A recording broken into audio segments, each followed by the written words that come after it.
c'est Monier, j'espère que vous allez bien. On se retrouve aujourd'hui pour une toute nouvelle vidéo et du coup on va analyser ensemble et voir s'il faut faire ou pas le SBC de Malensart qui est disponible durant encore 3 jours au moment où je tourne cette vidéo. Alors du coup on va commencer, donc pour ceux qui savent pas on est sur Futbin. Donc du coup on va commencer par regarder sa carte en détail. Donc ce qu'on va faire, on va regarder sa carte tout simplement. Alors déjà on va avoir déjà les trois stats les plus importantes, la vitesse, enfin pour un défenseur hein, évidemment, la vitesse, la défense et la physique. Je pense que maintenant à ce stade du jeu, il faut au moins un défenseur central qui ait 80 de vitesse, sinon ça va pas. Donc là il a 82, il est au-dessus des 80, c'est parfait. Il a 60 en tir, alors pour un défenseur c'est quand même pas mal, donc ça c'est un bonus, c'est du bonus. 80 en passe, ça c'est très bien pour un défenseur. 80 en dribble, c'est également très bien pour un défenseur. 86 de défense, c'est pas mal, c'est ce qu'il faut, ça peut tenir assez longtemps. Et du coup, 91 de physique, donc ça c'est excellent. On va regarder maintenant ses stats en détail. Pour la vitesse, tout ça on a vu. Là on peut voir un premier point fort, c'est déjà sa puissance de tir qui est montée à 80. Donc voilà, il peut, sur je sais pas, un ballon dégagé de la tête par un défenseur, il peut venir et mettre une grosse râpe d'assez loin, et avec 80 de puissance de tir ça peut être assez intéressant. Donc premier point fort.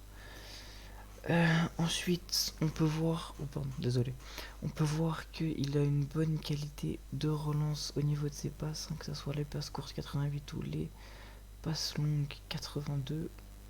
C'est vraiment très propre, et ça aussi c'est très important pour un défenseur. Peu de gens en regardent, mais c'est très important. Ensuite les gars, on peut voir que dans les dribbles il a surtout une très bonne agilité, 89 d'agilité, 84 d'équilibre. C'est magnifique de voir ça chez un défenseur central, c'est vraiment cool. Alors ensuite les gars, bon, pour ce qui est de la défense, voilà, tout est correct, rien n'est incroyable. Et là, bon, physique, tout est très bien aussi. C'est vrai que ce qui est vraiment super bien, c'est le 94 de force, qui fait vraiment plaisir. Il va te mettre un gros coup d'épaule à des petits joueurs, ça peut faire le taf. Donc voilà, maintenant qu'on a regardé sa carte en détail, on va regarder son prix. Donc le prix du SBC coûte actuellement 206 crédits, 206 000 crédits pardon, sur PS4, 193 crédits, 1000 crédits sur Xbox et 212 crédits sur 212 000 crédits, putain j'ai mal, sur PC. Donc ensuite on va pouvoir comparer sa carte avec Camara. Donc Camara, c'est si jamais vous avez besoin vraiment du même type de joueur, donc un défenseur central, bon ça forcément hein, on va pas le comparer avec des buteurs. Donc français et de Ligue 1. Donc déjà on peut voir qu'au niveau de la vitesse c'est quasiment la même. Au niveau des tirs, Camara est largement en dessous. Au niveau de la passe c'est quasiment la même chose, mais encore un petit avantage pour ça comme pour la vitesse.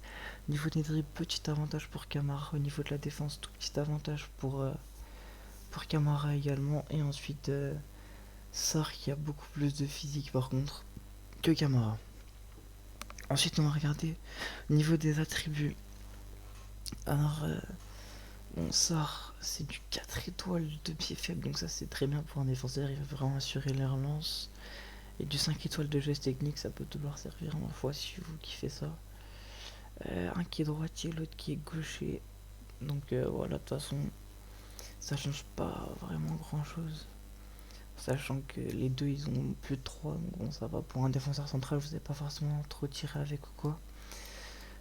Au niveau des gestes techniques par contre il en a que 3 Sarr, mais bon c'est pas forcément dérangeant. Je rappelle que c'est un défenseur central. Là où ça va être dérangeant pour les deux, c'est au niveau de la taille. Je trouve les deux un peu petits. Alors Sarr enfin moi en fait je trouve que le minimum pour un défenseur central c'est d'avoir 1m80, enfin c'est de faire 1m85 qui fait que 1m82, mais bon si ça vous dérange pas, bon si sa carte est bonne on peut faire une exception. Par contre Camara là il est en dessous du 1m80, et là c'est pas possible d'avoir un défenseur central à 1m78, c'est vraiment très faible. Au niveau du rendement, moyen en défense pour Camara et moyen en attaque. C'est le moyen en attaque qui va surtout poser problème parce qu'il va avoir tendance à monter et à finir en position finalement de MDC pendant les matchs. Donc ça c'est un peu un autre point faible encore de Camara en plus de sa taille. Donc voilà, ensuite on va, pour finir de comparer ces deux cartes, on va regarder le prix. Donc là on a déjà vu que c'était environ 200 000. Et là c'est plus vers les 150 000. Donc voilà, 206 000 si vous êtes sur Play pour ça et 163 000 pour Camara. Donc Camara c'est quasiment 50 000 crédits moins cher. Et là c'est pareil, hein, c'est beaucoup moins cher pour Camara, 125 000 à la place de 193 000 pour Sarr. Et l'avantage c'est que Camara vous pouvez par contre le revendre si vous n'aimez pas, alors que Sarr c'est du non vendable. Donc en gros si vous l'utilisez plus, là vous avez perdu 200 000 crédits. Donc voilà, donc là franchement si jamais vous hésitez entre ces deux cartes, je vous conseillerais quand même de prendre Camara, de prendre Sarr, pardon, il est quand même nettement au-dessus. Voilà. Ensuite, on va comparer avec d'autres défenseurs centrales évidemment français. Donc jamais vous avez besoin de défenseur central français, mais pas forcément de Ligue 1. Donc on va comparer avec Théo Hernandez. Donc Théo Hernandez il va un petit peu plus vite. Pour ce qui est de la vitesse, pour ce qui est des tirs, c'est quasiment la même chose. Des passes, Sarr fait des meilleures passes, Sarr est meilleur en dribble. Sarr est un petit peu moins bon en défense de 2. Et Sarr est beaucoup plus fort en physique que Hernandez. Alors les deux sont droitiers. Pour ce qui est des attributs, les deux sont droitiers. Pied faible, avantage pour Sarr avec une étoile de plus et geste technique, les deux ont 5. Les deux font également 1m82.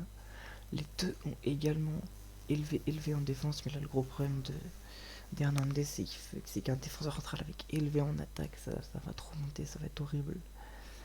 Et par exemple si vous jouez avec une défense à 4, du coup vous serez peut-être plus de 3 sur certaines actions parce qu'il va trop monter.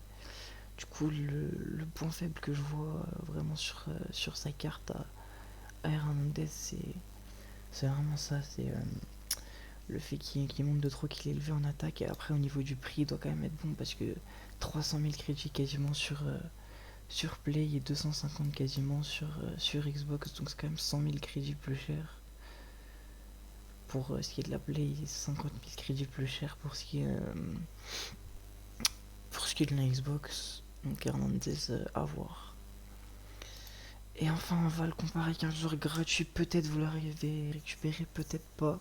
C'est un des meilleurs défenseurs centrales de Ligue 1 qu'il y a dans ce FIFA. Il s'agit de Gabrielsen. Donc voilà, sa carte elle est incroyable comme ça. Donc il faut juste la récupérer en faisant les défis de Ligue 1 un petit peu comme Trossard, il y a Moïse Gomez, il y en a plein d'autres. Donc déjà on peut voir les stats de Gabrielsen au niveau de la passe, c'est largement au-dessus quand même. Enfin au niveau de la passe, de la vitesse pardon, c'est largement au-dessus. Au niveau des tirs aussi, au niveau de la passe c'est quasiment pareil, mais un petit avantage pour ça.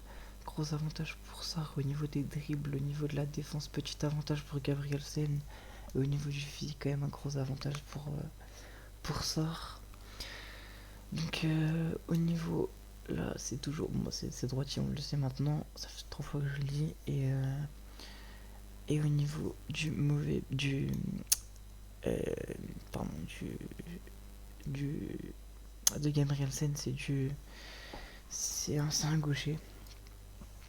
Alors, et au niveau des étoiles en geste technique ou en mauvais pied, c'est les deux gestes techniques et deux de mauvais pied. Donc c'est un peu ce qui gâche la carte parce que du coup les relances, si vous faites une relance du droit, elle sera pas forcément superbe.